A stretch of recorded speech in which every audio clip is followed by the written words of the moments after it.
right, Cam, we got Coconut Kane on the line talking about the Dan Enos offense. And if I recall, you basically said one of the brilliance of Dan Enos's approach is that it's very adaptable, very flexible. Coconut Kane asking which quarterback fits the Dan Enos offense best. And also, as we project forward to other quarterbacking recruits, what would be the type of quarterback that Dan Enos would want to have come to Miami? Those are really good questions. First of all, we're going to start with the offense. Dan Enos himself said that the offense would change. It would be different with each of the three contenders at quarterback.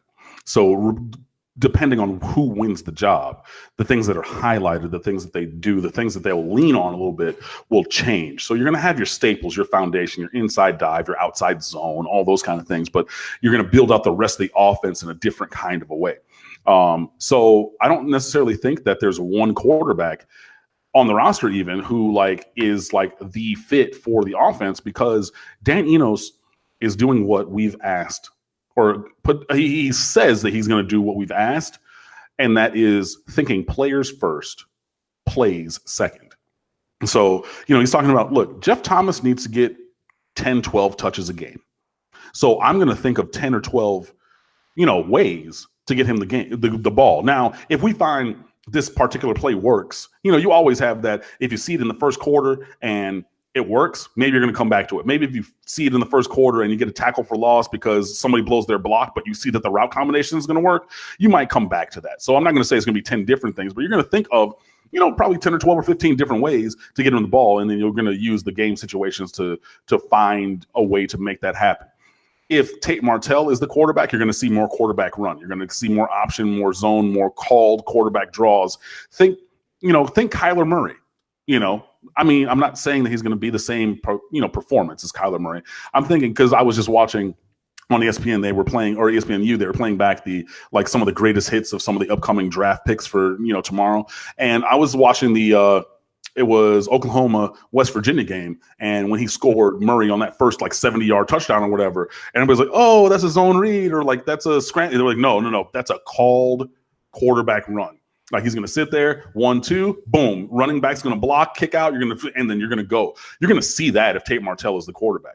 You probably won't see that if Jaron Williams is the quarterback. You'll probably see some kind of quarterback run, but still not probably the same iteration thereof if N'Kosi Perry is the quarterback. So I think that there are things to like for all three quarterbacks, and I think that Dan Enos is getting a feel for what they do best.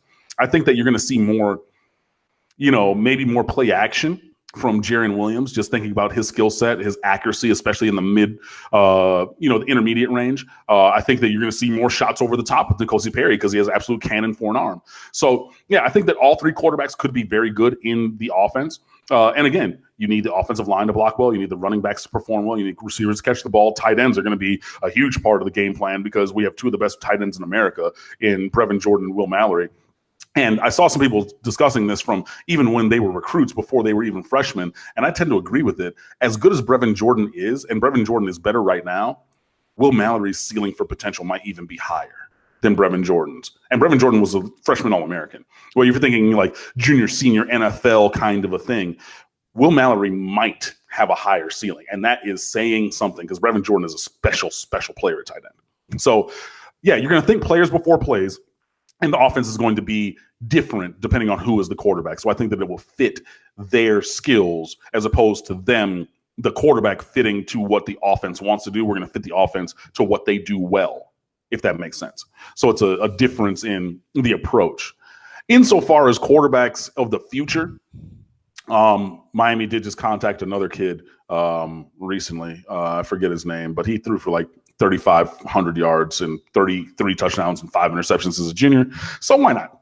Excuse me. I think it's from Georgia or something like that. But when you have stats like that, okay, we can contact. He's a 3-star right now, but apparently he went to the opening Atlanta and everybody was like, yo, this kid was really, really good. So, credit to Dan Enos for reaching out to the kid. And I'm sorry, I read it earlier and I'm tired because I just came back from the gym. So I do not remember his name. Anyways, I think that we're going to look for the best player available. And, hopefully in 2020, we're going to get a kid or a guy at least. I I would like it to be, at least a kid who we think in 3 years could be the starting quarterback. In 2021, I want to see us get a superstar, like that Jake Garcia kid from California, who's a potential 5-star who just visited last week. Yeah. Give me that. And look, I'm not going to turn down a 5-star in 2020. Like, I'm not, right now. No. I'm not going to turn down any 5-stars. I just think that we're going to be in the solid kind of player range right now. So stepping from a program player last year with Peyton Matoka to a potential starter to a potential superstar over these 3 years. But I don't think that there is a specific archetype that we have to fit. I think we just need to get the most talented guys that we can possibly get. Because again, Dan Enos's offense is going to be malleable to the talent available. So if you have, better running game, hopefully you have an offensive line to lean on that. If you have a quarterback who's more of a pocket passer, then you're going to lean on that. If you have a quarterback who's going to be a scrambler like Tate Martell, then you're going to build those things in. So I don't think that we have to get a specific, type of player. Plus the fact, more often than not, players can move. You know what I mean? Like, I worked at Miramar High School when Geno Smith was there, and he was everybody's All-American. He could throw the ball a mile. You would not think of Geno Smith as anybody's dual threat.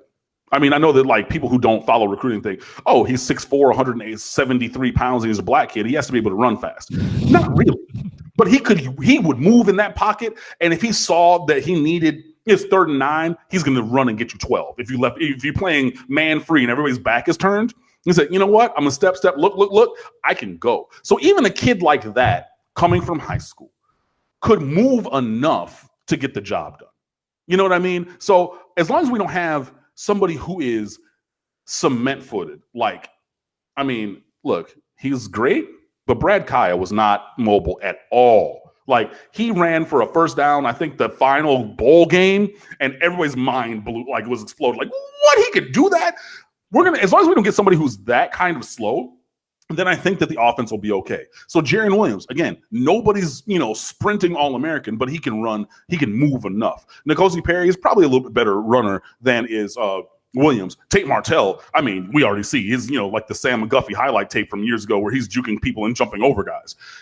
So I don't necessarily think that there's a thing like that. As long as you have a strong arm and the base of some good technique and projectable accuracy. Like, you cannot be completely scattershot, where I have a cannon for an arm and I have no idea where it's going to go. If you look and Danny knows things, look, we have the ability to teach you how to put the ball in a place, then like you can choose the place and put the ball there consistently. Then that's the kind of guy who I think that we should get. So yeah, I don't think that it's going to be one kind of pocket passer or dual threat guy or whatever, but best players available. And then, hopefully you have a diversity of skill sets in that, in the room. And then, you just let them battle it out just like we're doing this year. If you love the content on Miami football, specifically with Cam Underwood from State of the U, please contribute a number of ways you can do that. Certainly like the video. If nothing else, like the live stream. It helps us on YouTube. Of course, make your comments known, share the videos, and subscribe right here at Mark Rogers TV, the voice of college football.